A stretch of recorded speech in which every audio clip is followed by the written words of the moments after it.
میں مولانا روم کی ایک چھوٹی سی کہانی سنانا چاہوں گی. جی. ایک گڈریا مسجد میں نماز پڑھتا تھا. گاؤں کے امام مسجد سے اس نے پوچھا کہ سرکار، جو یہ میرے مویشی ہیں بھیڑ اور بکریاں، ان کی چراگاہ دریا کے پار ہے، ہمارے گاؤں میں کوئی ان کے خوراک کا سامان نہیں، تو میں روزانہ جاتا ہوں تو مجھے کشتی کے 2 آنے دینے پڑتے جانے کی، اور 2 آنے دینے پڑتے، تو میرے تو بہت پیسے خرچ ہو جاتے. تو آپ بڑے پڑھے لکھے آدمی ہیں، اتنی بڑی بڑی باتیں بتاتے ہیں، آپ مجھے کوئی ایک چیز بتا دیں کہ میرے یہ پیسے بچ جائیں کشتی والے کو جو میں دیتا ہوں. مولانا نے سوچا میں اس گڈریے کو کیا سمجھاؤں گا، اس کی سمجھ میں کیا آئے گا. کہا بسم اللہ الرحمن الرحیم کہہ کے اپنے مویشی بھی اور خود بھی دریا میں اتر جایا کر.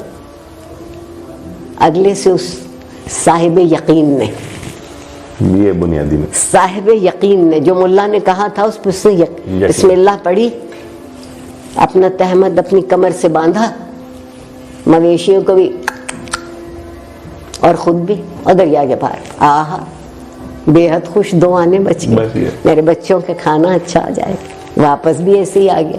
اب زندگی بہت اطمینان سے گزرنے لگی. ایک دن شام کو وہ اپنے مویشی گاؤں واپس لانا چاہتا تھا تو دیکھا کہ مولانا بھی وہیں کھڑے اور بہت پریشان ہیں. دنیا بھر میں دستور ہے کہ سورج ڈوبتے ہی کشتیاں الٹی کر دیتے ہیں. ملا کشتی الٹی کر دیتا ہے کہ اب سفر ختم، اب کل جب سورج طلوع ہوگا تو پھر سفر کی ابتدا ہو. غروب ہو چکا تھا سورج. انہوں نے دیکھا یہ اپنے پورے ریوڑ کے ساتھ مزے میں گوالا گاتا ضرور ہے، ریوڑ والا گاتا ضرور ہے، اس کی طبیعت میں موج ہوتی. یہ چلا آ رہا تو اس سے پوچھا کہ تم کیسے پار جاؤ گے؟ یہ تو کشتیاں الٹی کر گئے، کوئی ملا نظر نہیں آتا، کوئی کشتی نہ. اس نے کہا واہ مولوی صاحب واہ، مجھے تو آپ نے ہی بتایا تھا کہ بسم اللہ پڑھ کے دریا میں خود بھی اتر جانا، مویشی بھی ہو تم پار ہو جاؤ. تو آپ بھی بسم اللہ پڑھیے، چلیے میرے ساتھ.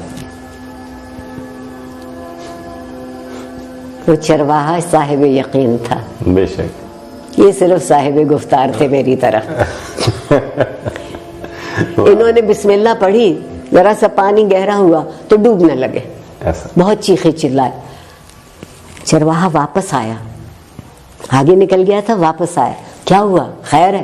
کہنے لگا میں کیسے، میں تو ڈوب رہا ہوں، میں تو مر رہا ہوں، میں تو یہ کر. اس نے کہا خیر. اس نے انہیں اٹھایا، اپنے کندھے پر رکھا، اور جب ساحل پہ لا کے کنارے پہ اتارا کہا مولوی صاحب یہ بسم اللہ تو آپ نے ہی مجھے بتائی تھی، تو آپ سے کیوں نہ دریا پار ہوا؟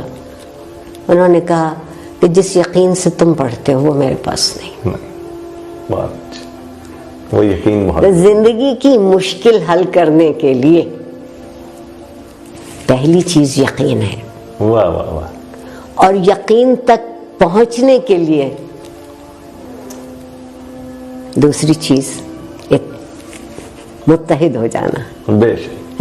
ریوڑ کچھ کہتا ہے نا، ایک علامت. ہاں بالکل. یہ نہیں ہے کہ 4 بکریاں اتر گئیں تو باقی ٹھٹکی ہوئی پیچھے کھڑی ہے. اور اگر آپ یہاں تک پہنچے تو پھر زندگی میں تنظیم ہو سکتی ہے. واہ واہ واہ. اگر آپ کبھی اکٹھے نہ ہوں، کبھی یقین پورا نہ ہو، تو آپ منظم بھی کبھی نہیں ہوں گے. بہت اچھی. جو اچھی زندگی ہے وہ منظم زندگی ہے. منظم زندگی ہے. بے شک. علم کا درجہ کوئی ہو یا نہ ہو، احساس تو جاگتا رہے. وہ تو رہنا چاہیے. تعلیم یا ایجوکیشن کہہ لوں، نالج اس وقت بنتی ہے جب آپ کے احساس میں شامل ہو جاتی ہے. بہت اچھا.